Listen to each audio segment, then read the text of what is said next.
room. Hello, everyone. G'day. More Star Charts for Movember. How are we doing? Hello, Gammard, Charlie Golf, Doormat. Oh, there we go. How'd that Oh, feel? those My were quick. God. How are you feeling?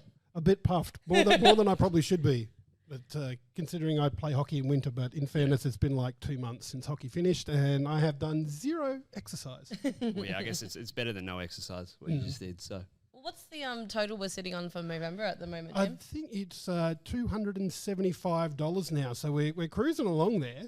We're getting there, so we just need we need a bit more though, because we got to get to $500 to get our Goa gaming stream. So we're getting all the Goa, getting as many of the Goa staff together as we can to do a gaming stream, and I'm already puffed and running out of breath. Because we had an anonymous donation in between streams, didn't we? We did $50 anonymous donation. Thank you to whoever did that. Go team, go! Yep. Very nice. Thank you so mysterious person. much. Ooh, spooky. But yes, hello everybody. hello. You might have noticed we got someone a little bit different. Yeah, I'm not Pete. No, we can tell because you haven't got your feet in the air. Oh yes. Yeah. Last week's thumbnail was really interesting. Bit rowdy, was it? Well, he because when we started, we had some of the exercise rewards, so we did 3 sets each, which covered it. And Pete chose to do crunches, but rather than just sort of sitting down on the floor doing crunches, he put his feet where his head should be in the chair and just like. All right, so he at least provided a visual as to what he was doing. Exactly. So I guess it's not the worst thing. You could be really sneaky and do the crunches on the floor, and no one would know because you couldn't see it. So at least he committed to it. Oh damn! Why didn't I think of that? I could have Yeah, done. I did, but I was like, you know what? That's a little bit mean. I've got to do it for Movember. No, that's it. Because so for our rewards, if we get to $500, then we're going to do the Goa staff gaming stream. So we're going to all get together and play, have a bit of fun. Not quite sure what the game is yet, but I know Fall Guys was up there for a while. That's a good contender. And then after that, if we get to $750, we're going to do a Goa gaming song. So I don't know if some of you remember, because it's been a long time since we've done it, because Pete and Dan, back when they used to do the podcast. A game on song. Yeah, a game on song. So they would take they basically parody it. A song and change the lyrics so that they were all gaming. I'm trying to think. It must be the last one must have been done in quarantainment, which is 2 years ago. Because I think they wrote one live on a show, and it was to the tune of How Bizarre. I remember that. Oh yes, I know that tune. Yeah. So that's if we get to $750, and if we get to $1,000, we've got a super secret ultra mystery reward there. I wonder what it could be. I don't know. It's so mysterious. I don't know. No, yeah, right. I don't know. I don't know what it is either. So we'll have to find out together. That's it, if we get to $1,000. That's it. We've got to get to $1,000 first to find out what's going on there. So, but that's our Movember. Of course, we got our bloody good games of the week. Let's have a bit of a chat about that. Thank you, Aussie Broadband, for providing the internet at our studio here. So I'm going to be first up. I'm going to talk about a game I've been playing, Mini Motorways. So I saw this I got onto this because Natty is doing a review of this, and we've been talking a little bit about it. And it's out now. And then I saw it pop up on my YouTube feed. I was watching it for a bit, and I went, this is a game I could really get into. It's just the cars drive, you connect them up, of the same coloured houses drive to the same coloured buildings. They do something there, and then they go back. But as it gets bigger and bigger, more houses spawn, more businesses spawn, so it gets more congested. So you've got to try and manage the routes. You get things like traffic lights, you get motorways, you get bridges, and just to try and manage the traffic. And it starts off really nice and calmly. It's really just a chill game. Things happen nice and slowly. And you can sit there and do something else, because I've been playing this while I've been at home, just doing other things and just going, oh yeah, we'll do this now. And then it just sort of gets to a point where it's not so chill anymore. So if you're watching on twitch.tv/GameOnOz at the moment, you can see that there's a couple of houses that are getting quite a few of those little dots on it, because that's how many jobs there are to pick up. If there gets too many there, it starts a countdown clock. And eventually it'll just go, oh, it took too long to get to this, and that's when the game ends, or when the round ends. But you can try and like do things to, like, you can use a motorway to get cars quicker to where they need to be.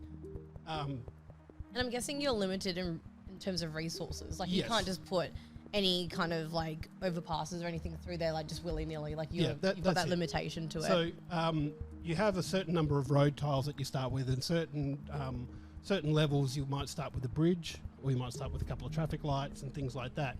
And then at the end of every week, you get a choice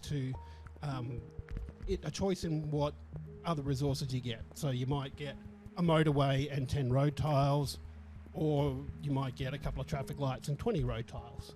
Oh wait, so you're limited in road tiles, like the basic road tiles as well? Mm-hmm. Oh no, okay, so this is a bit harder than I was thinking it would be.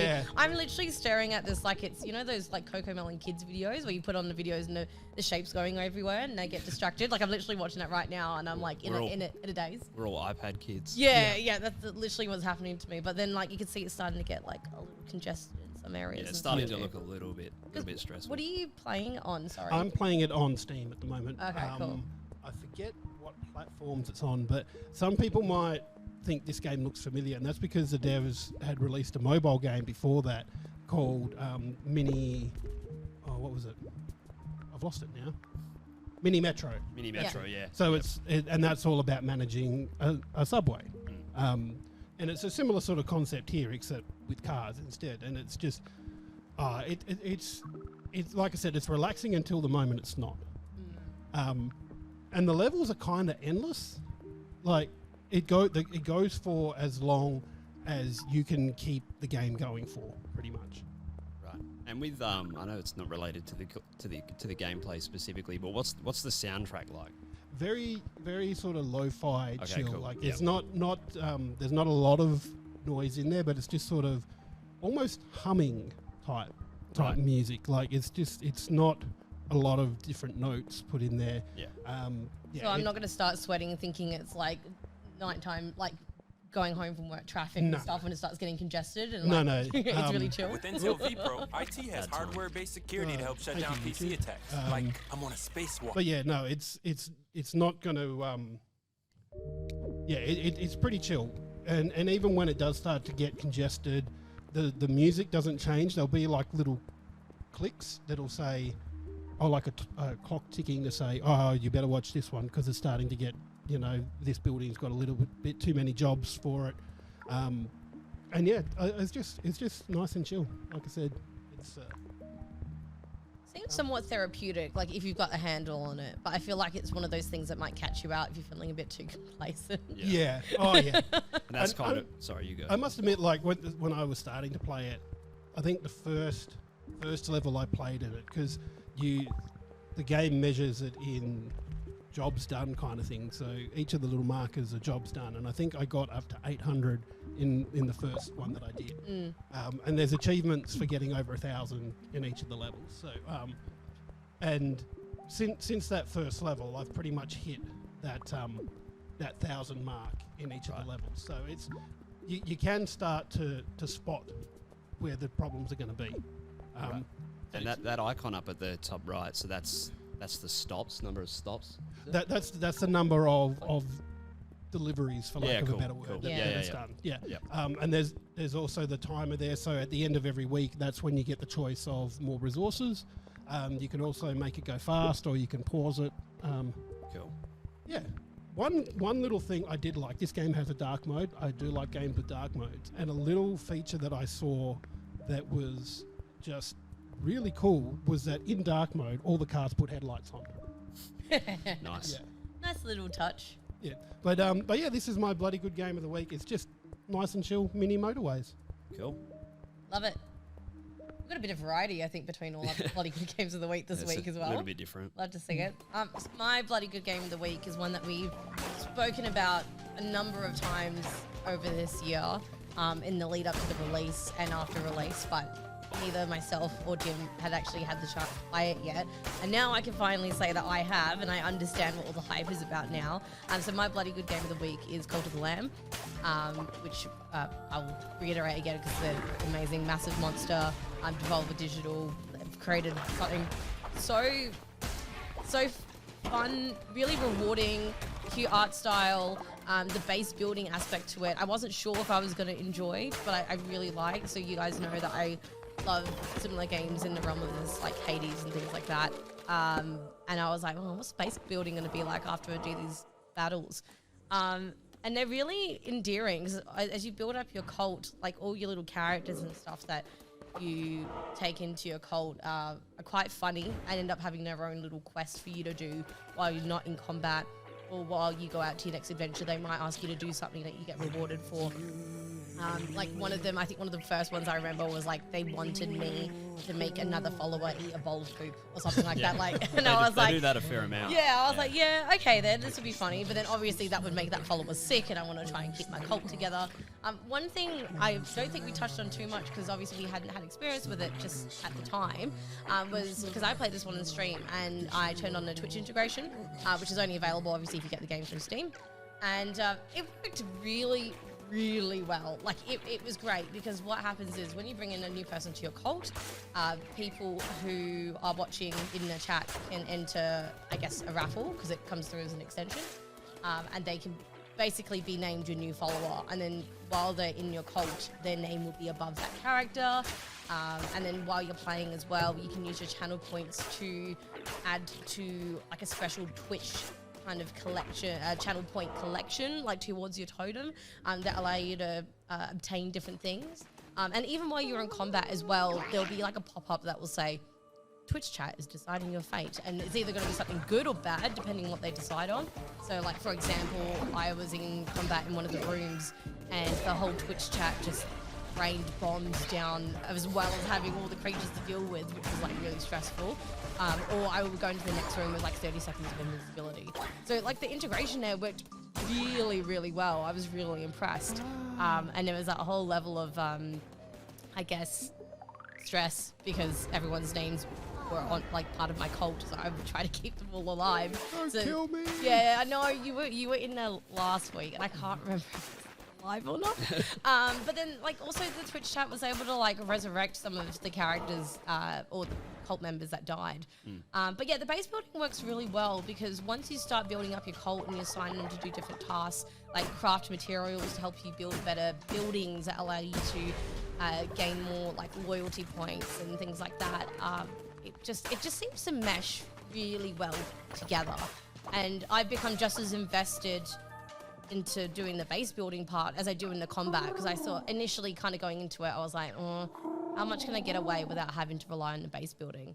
And I ended up spending just as much time, if not more, than actually doing the combat stuff, once I realized how beneficial it was to the actual overall gameplay and stuff like that. So yeah, really enjoying it. I see what the hype is all about now, and I kind of wish I got into it even sooner. But I do have to mention, we're on a hype train at the moment. Thank you so much, guys. Ariane, thank you for the gifted sub to CN Resonance, and 100 bits from Gamma as well. And he gifted another sub to Menthonzo earlier, and Drop Bear with Drop the Bear's got sub some as well. bits. Yeah, thank you so much, guys. Look at all these these lovely, awesome people. I was about to say random people. Yeah. No, these are some amazing people that have been around Goa for ages now, and so glad to see you around, and so grateful for your gifting the subs and subbing to us. We really appreciate it. Yeah, I'll just add to that as well. Like I've been doing a podcast with you guys for most of this year now, and we'll be coming up to a year really soon, and it's just been really nice to see like the familiar names and faces and stuff pop in through every week. It's super rewarding. It's great to like get to chat with those people and stay in touch every week too. So yeah, thanks for hanging out, guys. But yeah, sorry, Cult of the Lamb, definitely my bloody good game of the week. And I literally, in every spare moment I can, now that we actually just got a gaming laptop recently that both me and my partner are sharing, I'm like playing it in bed now too, not just limited to playing it in the studio. Whoa. It's dangerous. It was probably one of the best and worst decisions we've ever made, because now I'm glued to it everywhere. Best/worst. Yeah, really good. So I was going to ask if, because when I was in chat, watching you play this, like chat were being nice. They were giving you like hearts and invincibility. Good, weren't they? They were, and I was going to ask if you copped any bad stuff in there, but you said raining bombs. Is there anything else that it's done to you? I'm trying to remember. The bomb one I remember especially. For the most part, people were nice. I wonder if hope your viewers will nice. Yeah, you would hope so, but then I also like to just cause a bit of chaos at the same time and love to see me fail, which is fine. I've accepted that now. I think at one point there was a few of the cult members that got sick, so then I was having to look after 3 different sick cult members and make sure they didn't die. I feel like that might have been one of the things there as well. But yeah, I think, I was just really impressed with how well the Twitch integration works, because there's some games that I've played that, you know, we'll say they have Twitch integration and it can be an absolute nightmare to try and set up, but this was really, really easy. So if anyone streams and is thinking of getting Cult of the Land, definitely get it for Steam, because I think you'll really enjoy that extra level of enjoyment and it gives you to have your followers partake in it. Followers in the stream and followers in the cult, so there you go. I got a little something to add if I can regarding this. So you just said obviously it's probably best played on PC. I played it on PS5. Yeah. So obviously I lacked the Twitch integration, which again I haven't streamed for months. So honestly, for me it was okay. Yeah. As a game though, like what you said is exactly true. It's a very, very enjoyable game. Obviously, the combat sort of stuff that you're seeing here is very much reminiscent to me of games like Binding of Isaac, some of Gonzo and chat. Oh, yes. Very similar sort of dungeon crawling type vibe. And yeah, I honestly, similar to you, didn't really believe that I was going to enjoy the base, the micromanagement of the base building as much as I did. I don't know how far are you into yeah, so I've actually defeated 3 of the 4 bosses so far. So like, I want to say a decent way through in case there's anything else. Yeah, no, you are decently far. Okay, cool. So yeah, like I've finished the game, and I've still got a couple of things to chase up in terms of like items and stuff like that. Yeah.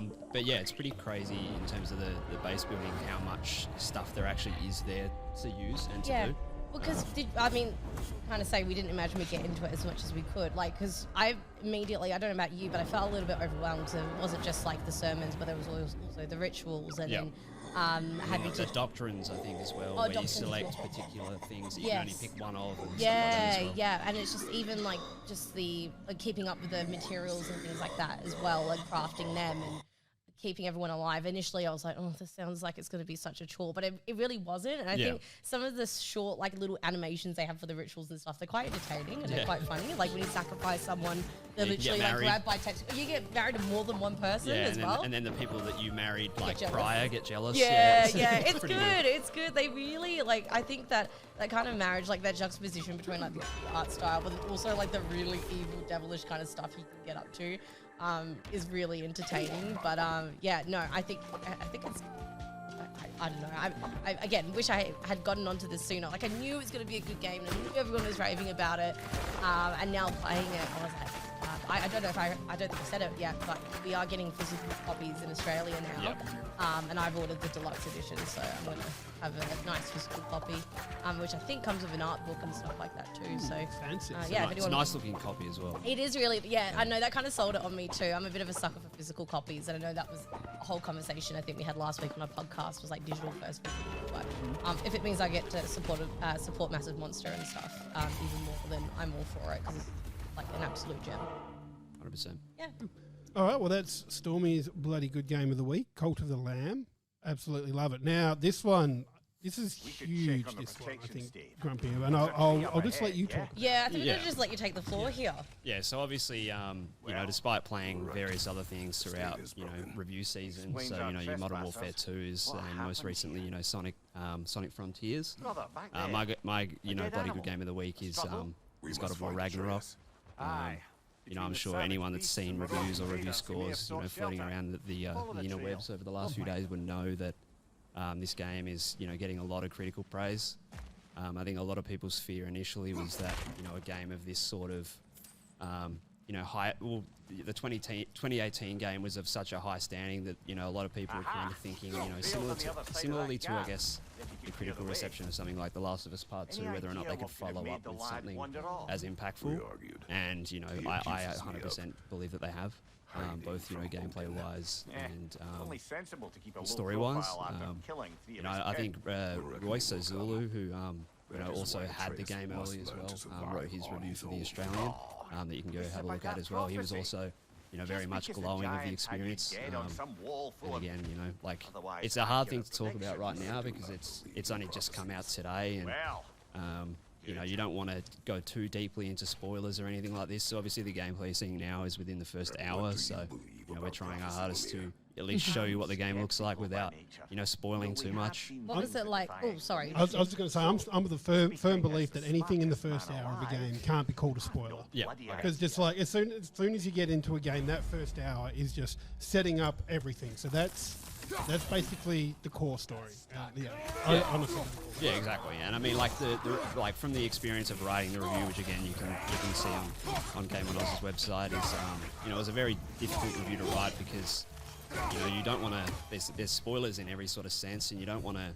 You know, you want to be able to tell people what you think of the game without, you know, kind of selling the, you know, realization of particular things. Oh, yeah, I was going to ask you what it was like to obviously write it and talk about it in a way that didn't give away spoilers. So I don't think I envy you on that part, especially because this game is so, well, has been highly anticipated and stuff, and everyone's just been hanging out for obviously its release day today. Like, I guess, like, kind of talk through that process. Was it just a case of, like, I feel like I've been caught out saying, oh yeah, what I really loved about this was this, but then I can't go into it too much because it'll give something away. Yeah. Like, how did you go about writing it? I think it's hard. It's often hard to write reviews for games where the story is, you know, like God of War gameplay wise, 2018, still, you know, gameplay was still very enjoyable, but the story arguably was what drew people in the most. And yeah, I guess it's very much the same here. Like there have been additions made to combat that, you know, kind of make it a little bit less, you know, yes. In the 2018 game, in moments, you know, how you kind of realize that it's kind of just a hack and slash, and kind of just smashing the same button again and again. Yeah. And there are things, you know, in this game that kind of, you know, help in minimizing that. So, you know, there's a bit more, there's, you know, particular ability that, you know, gives you a little bit more verticality, so you're kind of freer to move around the area a bit. Again, I don't want to spoil too much, so I'm probably not going to say too much more. So some of the combat just feels like it has a bit more purpose behind it rather than a hack and slash. Exactly. There's a little bit more going on, and they've kind of, you know, taken the criticism of 2018 that there was that there wasn't much in the way of enemy variety. So what they've done is, you know, there was a video that they uploaded a couple days ago, I think, you know, talking with the actual, like, I think character designers and combat designers and stuff, kind of saying that, you know, we heard that, you know, you were fighting Draugrs, which are like the zombie type looking rock demon things, you know, all the time in 2018. So, you know, they've tried their hardest to, you know, create characters that are, you know, there's 9 realms, so, you know, there's different characters and enemies to fight within those 9 realms. So, you know, doing that just kind of makes things feel a little bit less repetitive. Yeah. Which obviously aids the combat.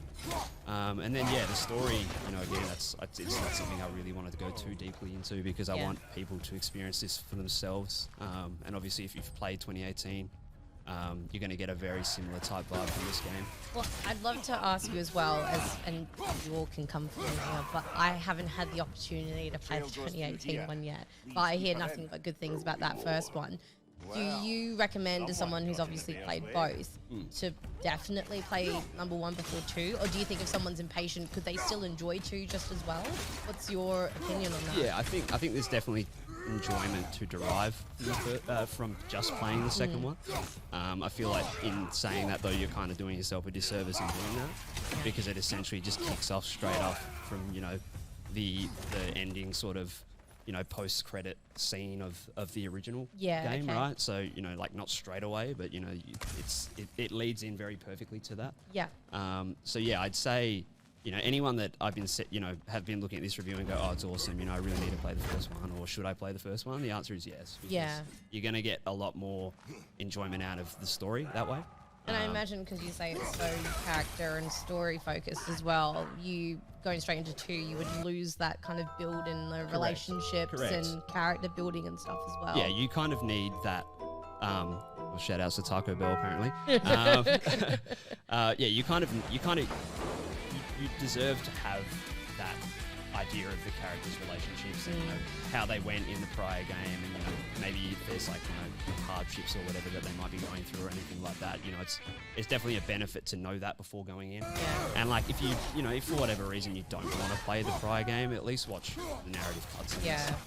I also really respect you not spoiling anything for me here. I feel like anyone else would be mean and be like, you know what, Bianca, you've had your time. It's been How many years? Is that, for only 4 years, 4 which again years. is pretty impressive. Pretty that, good. yeah, it's only been 4.5. I think it came out in April. I think in 2018. Yeah, that sounds about right. So yeah, 4 years, 4.5 years is not a huge amount of time to release a game like this. And again, like it is very much similar. Like there would be elements carried across that would have been slightly more refined. So, it's not like it's an entirely new thing in a sense, in terms of like all the mechanics. But yeah, it's still pretty impressive what they've managed to do. Well, especially considering that 2018 God of War was just such a reimagining of the franchise. And it, from what I've heard, because I haven't played either and I don't have a PlayStation to be able to do it, but they, and yes, I know I can get it on PC now, but I'm not paying $125 for it. Thank you very much. But yeah, like it's. Where am I going with that? Oh yeah, sorry, continue, because from what I understand, it did continue the story of the old PS2 era God of War games. Yes, yeah, in a way, yeah. Honestly, with what we're seeing at the moment, we might want to go back a little bit. Yeah, okay. just to be extra safe. But yeah, I mean, it's a carry on from the. It's more of a reimagining. So obviously, Kratos, the God of War, is he's had a Sniggers. He's not so angry anymore. He's not as angry anymore, which is nice because they essentially made a character that no one really gave a shit about into an endearing character. And again, he's not the nicest guy on the earth. Like if you've played 2018, he's still a very angry and to himself type person. But in a way, they've somehow managed to make a character that not many people would have really cared about prior into a character that you really root for and you want to succeed. But yeah, like obviously he's from the Greek mythos. These reimagining from 2018 take place in Norse mythology. So you've got like your Odins and your Thors and stuff like that as well. And yeah, like they moved it from the sort of fixed camera hack and slash type thing to your traditional sort of third person behind the shoulder.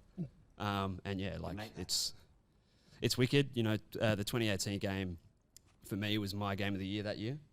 And I don't see anything really moving this from my game of the year this year. Wow. Which again is very impressive that, a studio has made, for me, two game of the year titles essentially within 4 years. And yeah, like I was saying, like it was the 2018 version was a reimagining, and they probably would have felt that they had a hit on their hands later in development, but didn't know until it got out there. So, like a lot of games, like say Legend of Zelda, for instance, almost as soon as the last Zelda's released, they're working on the development of the next Zelda game because they know they're going to sell Zeldas. It's going to happen.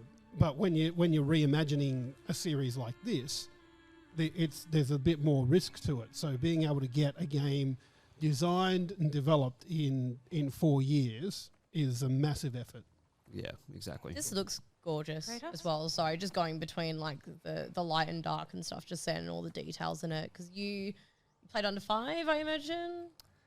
Yeah, correct. Yeah, and it is available on the PS4, and I have seen videos of it on PS4, and again, it still runs, surprisingly well for a game that is, on a PS5 as well. And I guess like if you don't have a PS5 and you really want to play it now, you're not gonna, you're obviously gonna miss out on the high frame rate and the graphical type stuff and that. But if it's something that you're not going to buy a PS5 for a couple of years and you want to play it on PS4, or if you have a PS4 Pro, which again will give you a little bit more of a graphical advantage, or at least frame rate potentially, I don't see an issue in getting it on there either. I mean, I guess this would be a really good time for people to. I mean, this is a good time for people to get a 5 with this game being out. Correct. So I feel like I might have said this before, but I was one of those people that when the console did get announced, I was like, I really want this as soon as possible. But in hindsight, a lot of the games that I did want to pick up, like Horizon, and I'd like to think God of War I would have played by now, but I maybe would have waited. And like this year for PS5 games, I feel like it's like things are big AAA obviously titles are starting to finally come through. So, and I guess the good thing as well is that I don't work in the retail space anymore, so I don't know what PS5s are like currently. Back when I worked in retail, they were it was a joke when people asked you for one because you didn't have them. But I am of the belief now that they are kind of starting to become available. I think so. A little bit better. You do see places like EB Games putting out like notices to you can pre-order a PS5 again a lot more frequent than they used to. But I guess there's still the catch is, and I don't know what other retailers, only because I follow EB on Facebook and stuff. I only see them announce it for online orders. But it's still, I feel like, and I could be wrong, we're still in a position where going into your usual brick and mortar store and stuff like that, you can't just get one off the shelf still, which is a bit tricky. I feel quite bad for people who obviously still want one, haven't been able to get their hands on one yet. But I mean, I guess with this game and Christmas and stuff coming around, and in an ideal world where everyone had PS5s to sell, this would be the one bringing people in. I would Correct. imagine, 100%. Gonna make me pick that one up. I am curious. I know we're still on the God of War stuff, but because I haven't seen any pre-order stuff come up for the Series X or the Series S. And I don't know whether that's because their supply issues have been sorted out, or if there's just not the demand for them that there is for the PlayStation 5. Sorry, do you mean as in editions for the consoles? Yeah, the consoles. Because I'm under the impression that the God of War consoles was just a standard PS5 with the game. No, I just mean... Supply-wise. So sorry, the new Xboxes versus the new PS5s. Oh, sorry, I see what you're saying now. Well, not constantly, but I see pre-orders for PS5s come up, but I don't see pre-orders for Series X's come up. He's running out, my love. There is much to do. No, I don't know. That's a good question. I don't know whether... I don't stay too up to date with it, but unless Series X is... I don't know. I just hear more people talk about the PS5. And I know, Jim, you and I are going to be a bit biased because we're more so Xbox people. And I only go to my PS5 for the exclusives mainly anyway. I don't know. I constantly hear about PS5s on all the gaming groups and stuff that I'm on, but not enough about Series X. So I don't know if I could be wrong, and I'm under the impression that they might be slightly easier to get, used very loosely there, by the way. But I don't know. Still a very tricky situation 2 years on to still be in, I think, with these new generation consoles for sure, either way. Well, anyway, those are our bloody good games of the week, thanks to Aussie Broadband. Some cracker titles and a good variety, I think. I think so. Yeah, I guess there's a little bit of difference between Mini Motorways and God of War Ragnarok. And Cult of the Lamb as well, yeah, exactly. Well, that's what's good about the bloody good game of the week. We get this nice cross-section of games there that we can say we're just enjoying. So How boring would it be if we were all playing the same game this week? It probably wouldn't be boring if we were all playing God of War Ragnarok. Yeah. Oh, no, I'm not saying it'd be boring to play that. You know what I mean. Just the variety, that's all. DJ Drifter, thank you so much for that sub, my friend. You're legend. Thank you so much for that. So we're going to move on now to Stormie's lightning recap. So yes, what have you got for us this week, Stormie? Well, it's actually literally going to be a lightning recap because there's not too much on in terms of the out now and upcoming stuff. In terms of, I guess, I kind of only focus on the main titles, and I just want to stress as well, these are dates that I imagine would go up digitally, so just be wary if you've got this ordered at a physical retail store. The release dates may vary. Been meaning to say that last couple of weeks, but I remembered it now. Yeah, just in case. Sometimes the physical release takes a little bit longer. So obviously today, the big one, God of War Ragnarok, obviously. Next Tuesday is Pentiment. There are more things, more games coming out, I should say, towards the end of next week, but we're going to save it for the podcast next week because there's quite a few things, especially next Friday. If anyone knows what I'm alluding to, there's a certain Nintendo title that comes out every single year that I think people are looking forward to. As I think very sarcastically, I know you are. But in terms of the latest Go articles and reviews that have gone up in the last week or so, obviously you can go check out Dylan's God of War Ragnarok review, which is available on the website. Definitely give that a read. It's a bloody good review, and it's so hard to write a review like that and give the overview of the game without spoiling anything. So you've done a bloody good job there, Dylan. Thank you very much. Yeah. Appreciate it. And please have a look. Yeah, go check it out and then tell Dylan how good it was because that's what I did. I was like, this is really good. Add him on Twitter. He likes that. Yeah. What's your Twitter handle? At GrumpyGoron. There you go. On Twitter. So aside from the God of War Ragnarok review, we also have Raven's Dragon Ball The Breakers and Persona 5 Royal. I believe the Persona 5 Royal was more of an emphasis riding on the PC release of Persona 5 Royal as well. So definitely worth a look at there. I believe it was Is It Worth Buying Again? Because it's come out on a few different platforms. Yeah, no, because I even had to think about it. I was like, I swear to God, this has come out already. And then I read the article again and I was like, oh yes, we were talking about the PC one. Yeah. Because I believe Royce did the original Persona 5 Royal review. So you can check both of them out. And then we also have Mikey's review for The Chant, which I'm really intrigued by. So if you like your horror, like he said, it's basically a horror surprise of the year. And we're going to be blessed with another horror game next Friday as well, which I'm looking forward to. But yeah, definitely check out The Chant. I think this one, in my opinion, I don't know if you guys seen any bits of it, but when I heard that Mikey was reviewing this, he actually said to me, he was like, oh, Stormie, I think you really like this one. And I checked out the trailer and it looks awesome. Like some of the creatures and the monsters in it look awesome. Very scary vibes. So if you like your horror, go check that one out. We also have Royce's movie 4-port USB charger review as well. And our latest review / update is the Halo Infinite Winter update by Doom Cutie. That one I'm looking forward to because this is the update that they're bringing Forge into it. Oh. Right. Yeah. And that game needs help. Yeah. Just saying. And they're finally releasing the co-op campaign. Oh, yes. Yes, of course. That's important. Yeah, a year after the game's been out, because that's what everybody's coming Has back to Halo. Has it really been a year? Yeah, November last year it came out. Yeah, it was probably the last time I played it as well. Yes, same. I went really hard on the first season in it and like got to rank 100 in the Battle Pass. Oh, and nice. and then I thought, I was really enjoying it. And then I like bought the Battle Pass for the second season and played like 3 times. And I just went, I'm cool now. I'm moving on. But yeah, look, I still like as a game, I like the multiplayer, and I know it's got its issues, and I know particularly if you're playing late at night here in Perth, like starting to get to 9, 10 o'clock, you start losing the Eastern States people because they're all going to bed, and you're matching with people in the US, and you're getting like 200-300 millisecond ping, which I handle that playing my MMOs because it's a button click, and it's an MMO, but 300 milliseconds in a shooter, that's death. Yeah, not fun. Yeah, no. I was going to say as well, obviously don't forget if you want to read any of those articles and some more, check out gameonoz.com where you can also check out all our latest episodes of this weekly show podcast and also Nuts and Bolts, which I'm really looking forward to listening to tomorrow, Jim, because you and I was going to mention this earlier. You and I actually went to Varsity in Northbridge to watch the League of Legends World Finals. And wasn't that so good? It was so I know you're going to talk about it more about it tomorrow with Natty. Natty and I, we did the pre-record for it this morning, and cool. we got stuck right into it. It just, a best of 5 series that actually goes best of 5. And the fact that the last game was like, all right. It was like neck and neck. Yeah, DRX won. So like they've slayed the dragon, but then T1 have had a base open and they've pushed into there.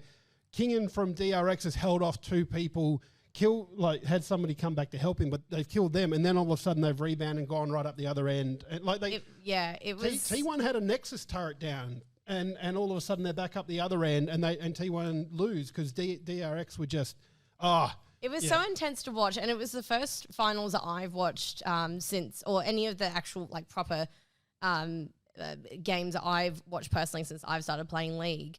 And it was really busy. Like it started at 7:30 in the morning for us, obviously because of the time difference. But the vibes of all the other fans watching together in Varsity that early in the morning and watching until like it was almost 1 o'clock in the afternoon to see who would win.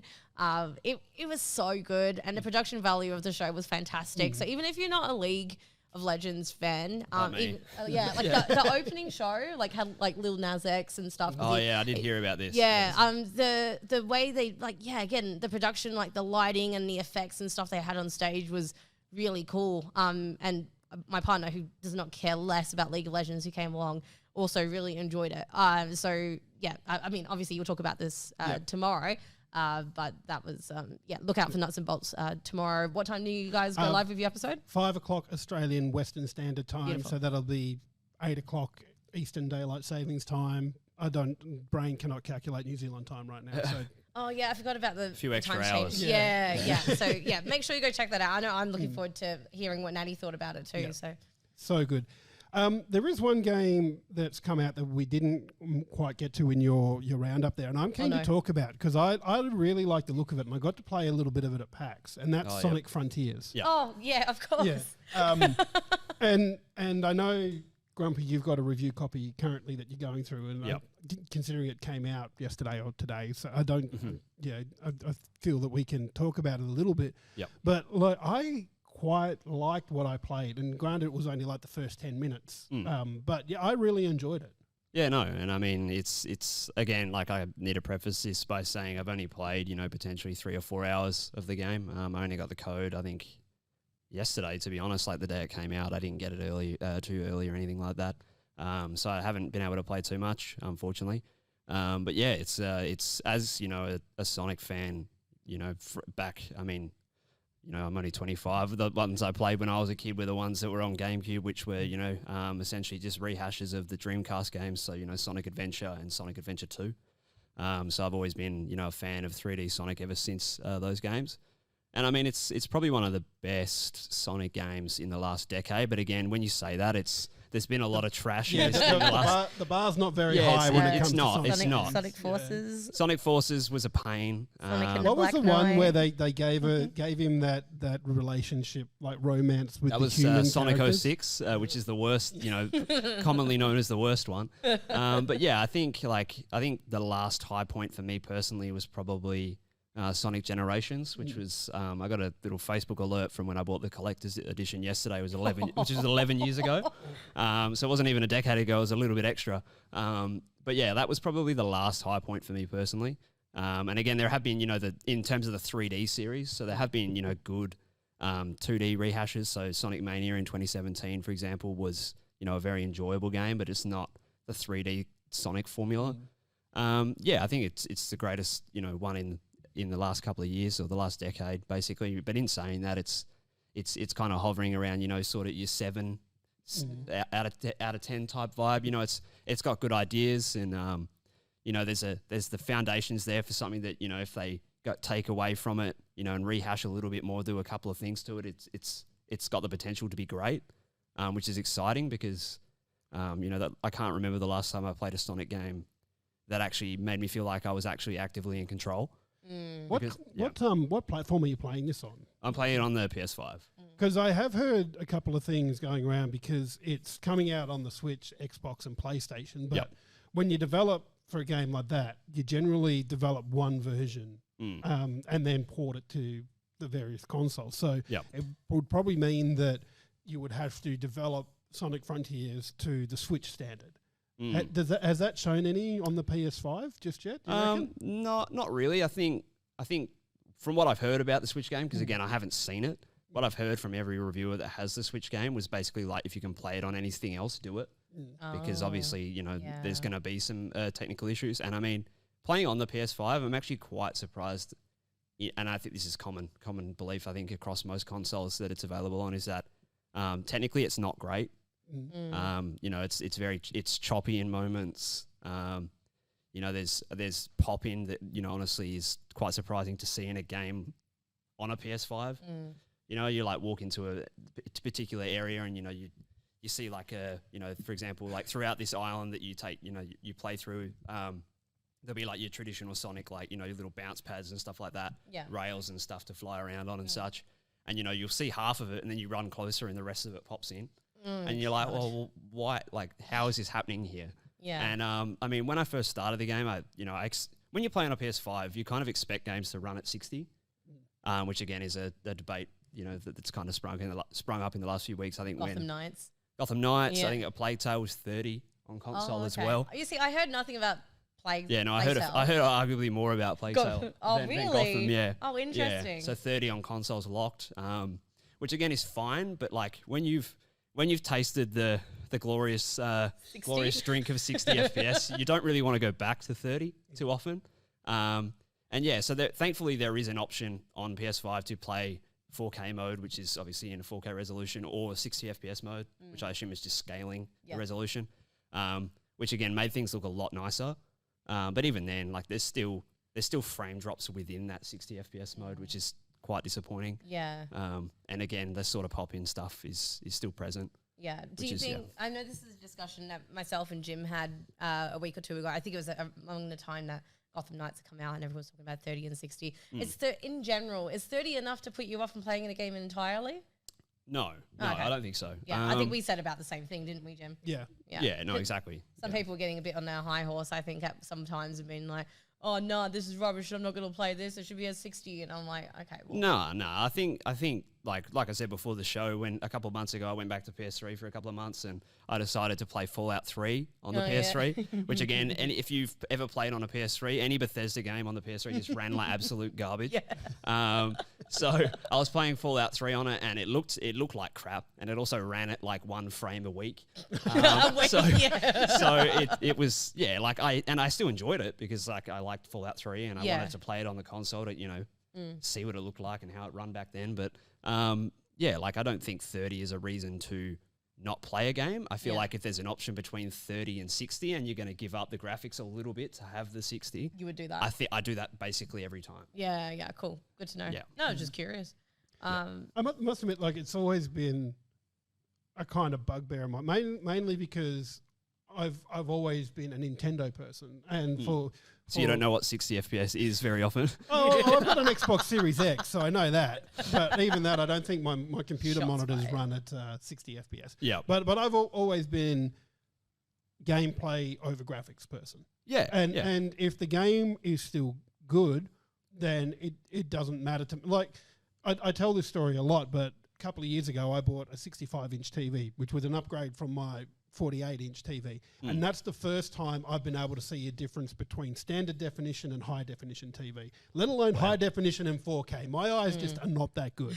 And like, to me, the difference between 30 FPS and 60 FPS, I can't see it. I can't see the difference. But on my little freaking 32-inch, well, it's a bigger than usual monitor, but 32-inch monitor, I can't tell the difference between HD and 4K. So, like, it doesn't worry me. It is a thing that, not everyone can, like, not everyone has that analytical eye and they can, like, they care really to see it. Yeah. Like, it's funny that you say that because I was toggling around with the settings the other day in a game and... not for Sonic or something not else. Not for Sonic. I can't remember what it was. It might have been for Sonic yesterday or something, but... my girlfriend was sitting there and I was like trying to show her what the difference between 30 and 60 was. She's like, I can't see it. And I'm like, what do you mean? It's so much smoother. But yeah, like it's just a personal preference type thing. And again, like gameplay over graphics, if you're, playing games, that's arguably the mindset that you should have. And again, like gameplay over resolution, gameplay over frame rate, like all of that stuff is like, it's a game after all, you're there to play it. Yeah. So again, if it's running like garbage, well then it might be harder to play for that reason.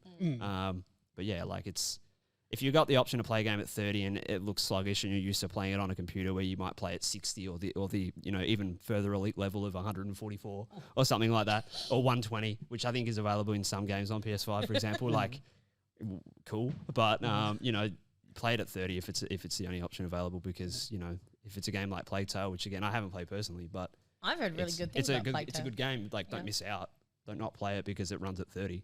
The bigger issue to me, like getting back to Sonic Frontiers, is the pop-in. Yeah. Because I generally don't notice those things, but when I was playing Pokemon Arceus, I noticed it there because, like, you had the flying Pokemon, and out in the distance, you could see, like, almost not pixelated, but pixelated movement. You know that, oh, I'm here, no, I'm down here. Yeah. And you could see that until you got closer. And I guess, it's the Switch's processing power, obviously, there. Yeah. That couldn't handle it. Like, hell, it chugs with Breath of the Wild's grass. Exactly. You get a rainstorm as well in that. Yeah.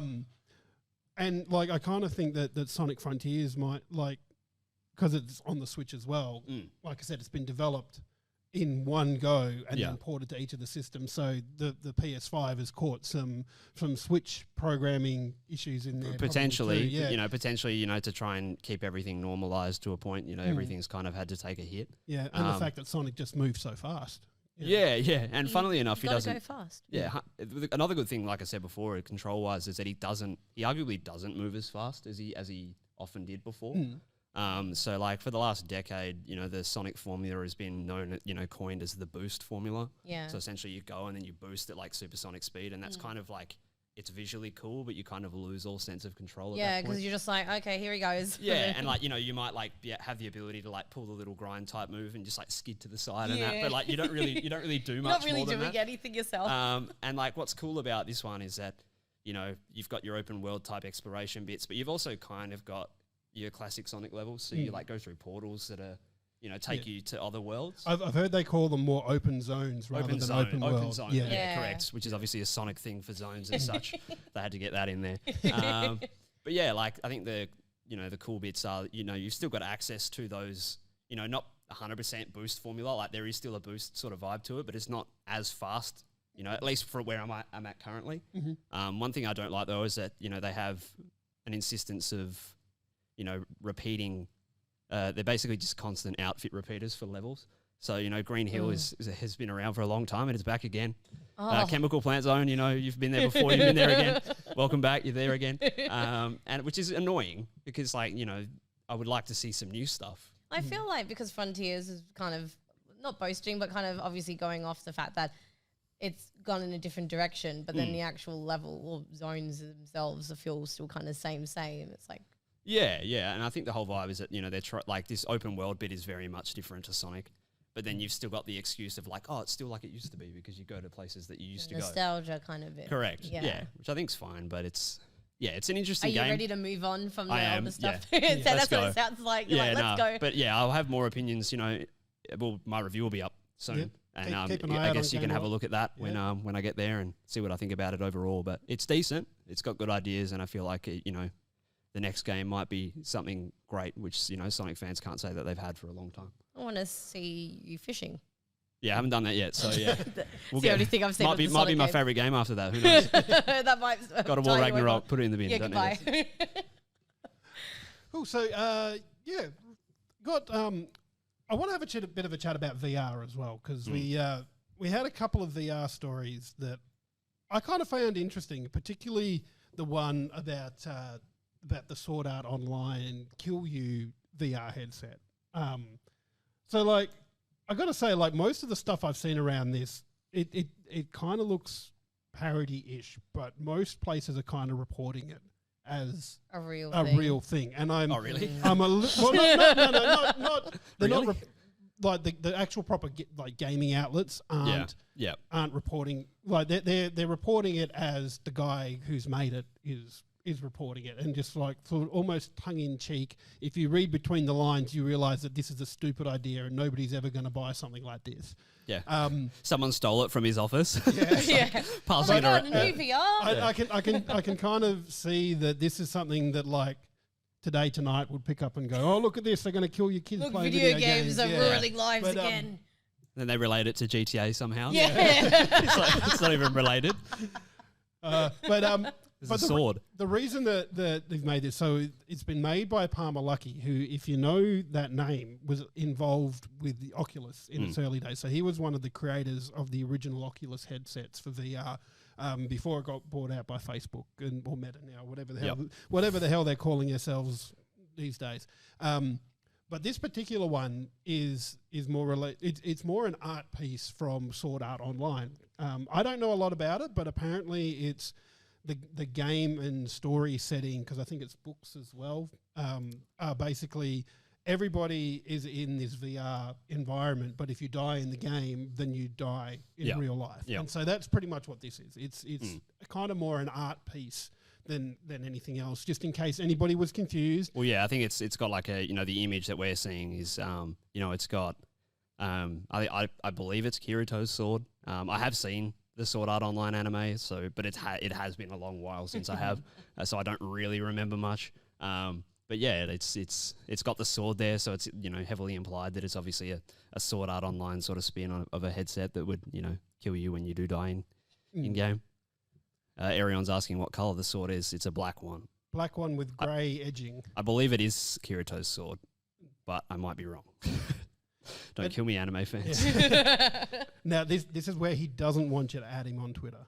Yeah. I mean, or if I'm right, I mean, he's told us what the sword is, but we still don't know. Elucidator? I mean, I don't know anything about Sword Art. It's Kirito's. I'm right. Let's go. Yeah. You redeemed yourself. I knew it. Yeah, thank God. Thank God. You survive another week in Yeah. Game on Us. Oh, good. But like, because I do find VR a very interesting medium because I've got a Rift 2 headset at home, but and I kind of really want to get one of the Meta Quests because I feel like not having the cable and having a lighter headset, it just would make it a lot nicer because like, I find I play for a couple of hours and then I have to take off the Rift S because it's heavy and I'm sweating and I just can't do it. A friend of mine actually let me, or I should say, lent my sister the Quest for her to play over the holidays. It was mainly for Beat Saber, mainly, but it's so good. Like for the fact that it's so light and like you said, it's very like you can use it anywhere and stuff because we have and have had for a few years and I'm yet to take it back out again at HTC Vive, but that was another thing. Felt heavy, so many cables, all that stuff, but the Quest is just so nice. Did the Vive need the stations on the outside? Yeah, so I had to prop them up in my rental without having to damage the walls. Because that's one thing I loved about the Rift S was because it had the internal sensors. So right. You marked, I forget what it was called, but you marked like an area on the ground, and if you went too close to it, it would like flash red and tell you don't go there, and it didn't need the external sensors. Yeah. But like one other platform that's recently announced VR stuff is Sony. So the PlayStation VR 2 has been announced, and she's a little bit expensive. She's a little pricey. Just a little bit. Just before you go into how much of this, for comparison's sake, because I also had someone lend me their PlayStation VR to me when I attempted Resident Evil 7 in VR. And I think when they got it, it was somewhere around like the $450 mark, I want to say, like around there roughly, which I think for a console VR, especially for people who don't have a really like decked out PC rig and stuff to be able to run the more demanding VR systems that are around over. I have to say I was pretty shocked when I saw how much this new one was, but I'll let you guys talk a bit more about it. Yeah, and just as well for comparison, I bought my Rift S headset a couple of years ago. It was about $600. $600 isn't actually too bad Yeah, either. but just to get the headset itself, it comes with the headset, the Sense controllers and headphones, $879.95. Right. That is ridiculous. That's like that's the price of a console. That's more than a console. Yeah. What's $800 for a PlayStation 5 now? Correct. Yeah. Yeah. So that's a ridiculous. The disc drive one. Sorry, the disc drive one. Yeah, but that's a ridiculous price, and I can't see how, like, you can justify that. Like, it's a ridiculous a price to like. I want to check what the Meta Quests are just to see what the up to date ones. Because kind of going back to what I was saying before, like for families who have a console and wanted to try that VR experience with the first one, at least it wasn't costing them more than the console was, arguably in some respect. Like it was still, and I would say a reasonable price for a console VR. But now, you're almost paying not quite comparatively the same price as a Vive. Obviously, the Vive's more expensive, but this is a lot, and I don't know. I feel a little bit icky thinking about it. Yeah, and especially when you consider, like, I can't imagine there's that many games out there on PlayStation 5. Did you, Dylan, play much of the PlayStation VR at all, like on your PlayStations at all? Yes, I'm very much a PlayStation person. Yeah, I'm just going to put that out there. I guessed as much. It's what I play on most. I mean, I play PlayStation, I play on PC, and I play my Xbox games on PC, and I have a Switch, so I've got everything. But I tend to play primarily on PS5 and PC. I did have a VR similar to PSVR, similar to you. I tried someone's at work. They lent it to me. I played it for like a week, and I was like, I don't mind it, but I'll get one when it gets a bit cheaper. And I think I got mine for like $350 in a bundle, which came with like 4 or 5 games. So I think it got like Everybody's Golf VR, which is something I actually wanted to play. Is it one of those mega packs? Yeah, one of the mega packs. Yeah, so like retailers would sell it with like 4 or 5 different games. I think it was 5 games, and you get like PlayStation VR Worlds, Everybody's Golf VR. I think Blood and Truth might have been part of that as well. Yeah. So you get some good stuff on there, right? And yeah, like it's an enjoyable system to use. It's very much not as feature deep as the others, because you are wired in. It is very comfortable though. Like that's one perk for it. I thought that too. So yeah, like it was a good headset, but again, it's something that it's arguably too much of a pain to the point where you almost don't want to use it. Yeah, I agree. And when I moved house a year ago, I put it away and I was like, oh, I'll get back to you at some point, and I haven't. And I guess with the PS VR 2, I think there's, I was expecting it. I've got money set aside for one originally because I was like, oh, that'll be $600. And seeing it at the price it's at, it's like, oh, well, I'm not going to get it day one now. Yeah. And I guess the other downsides for it, which is something if you read a bit further into these, the announcement of the PSVR 2 and such as well, is that it's not backwards compatible with PSVR games. Oh, come on. So, really? So if you want to play those games, you want to play Iron Man VR on PS4. Forget it. Forget it. Yeah. Resident Evil 7? Forget it. Forget it. Yeah, exactly. You can't. And I mean, like, there's going to be stuff for it. They announced stuff for it. I can't remember all the stuff. That must be really cross, actually. Yeah. You would imagine, because you could play all your pretty much 99% of your PS4 games on the 5, except all your VR stuff, which Correct. you had to fork out an extra, arm and a leg for your first PSVR system. Like, I think that's Correct. a little bit rubbish. Yeah, and it's annoying because, those games might have benefited performance-wise from the newer headset. The fact that the headset was going to be, a little bit easier to use potentially, would also be a benefit. And again, $900 or whatever, how much it is, it's also still wired. So, still wired as well. Still wired, I believe. Yeah, you might have to double check, but I'm 99% sure it's still wired, which again it's not ideal. So I did a quick Google for MetaQuest 2 prices, and the cheapest I'm seeing for it is on Amazon Australia for $630, but also Kogan's website has it at $800.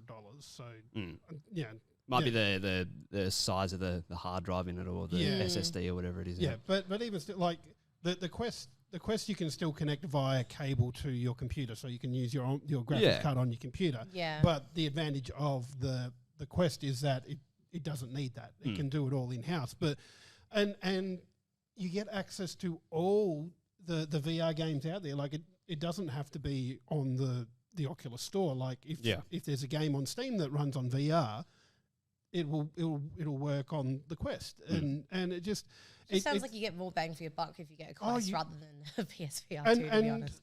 Correct, yeah. What I think I saw Gamey Game Face put in the chat, like PS5 plus headset, $1,600. Yeah. And I've got a RTX 2060 in my computer that runs VR. You could pick up one of them cheap now, and you could probably, between getting one of those and getting a Meta Quest, you could do that less than $1,000. Yep. So yeah, I don't know. I'm having trouble seeing the value proposition in getting a PSVR 2. Especially when it's not backwards compatible with other. Yeah, and I think, like, from my perspective, I was excited. Like I said, I had money aside for one. I was excited to get one, and it's just I've been knocked down a little bit by the announcements of it's I already knew it was still wired. I'm happy to let that go, and I think White Monkey in the chat there said it, he thinks it's just one USB-C cable running from the headset. I'm pretty sure that is correct, which again is better than like the tendrils that ran off the other one. Yeah. But like it's still not ideal. And again, like the fact that I have to, if I want to play the PSVR games, which I still want to get back to. There's a lot that I still want to get back to on the PS4. Like I need to dust off the the older one, and I don't have any other choice otherwise. Yeah, it's frustrating. No, this is really rough. Does the PSVR work with PlayStation 5? Yeah, yes, so you have to have an adapter. you have to have an adapter, and I'm pretty sure every unit now comes with one in the box. Oh, that's I think for previous users off memory, because this is what my friend had to go through when I asked to borrow hers for the Resident Evil 7. I think if you had one already, I think you had to send your serial off your VR off to PlayStation, and they would send you the adapter, which is really great. Yeah, that's what I did, and I got mine after a couple of weeks and plugged it in, and then, like I said, plugged it out, unplugged it, took it away, You're like, forgot about it, and then Yeah, I must have missed even my Rift S. It sits in the box. Although I will admit, like I had something went wrong with it, and the headset stopped detecting the controllers. So I couldn't move my hands forward, up or down, or whatever. They would just be there. And Oculus support were really good. Like they ended up replacing the cable because it turned out the cable was the problem, and they were going to replace the cable They had trouble getting the cable, so in the end they just replaced the whole headset after about a month or two of waiting. And every time I thought, I should ask them about how that's going, I'd get an email from them saying, here you go, this is the update. Sorry, we haven't got it just yet. And so, I can definitely recommend Oculus support there.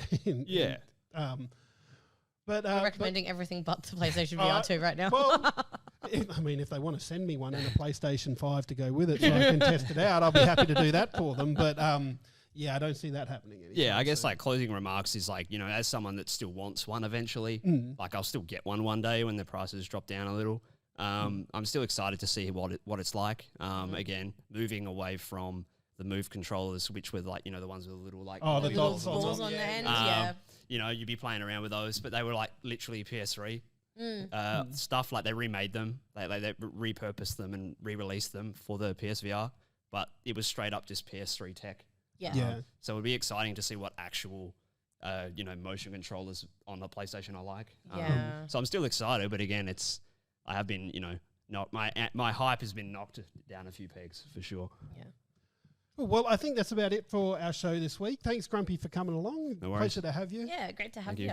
Appreciate it. Don't forget, if you've got some spare cash, donate to our Movember, I've lost the word, campaign. That's the word. Donate to the Movember campaign. And don't forget as well, we're still getting sign-ups for 3 Little Pixels. So if you're interested in this brand new indie platform that's coming along, it's going to be great. The tech behind it's being developed as we speak, and it's going to change the way we pay for video games in terms of indie. So definitely get behind it. Check it out. Arion, thank you for the gift sub to Doom Cutie there, right on the desk now, and we'll see everybody next week. Bye. See you guys.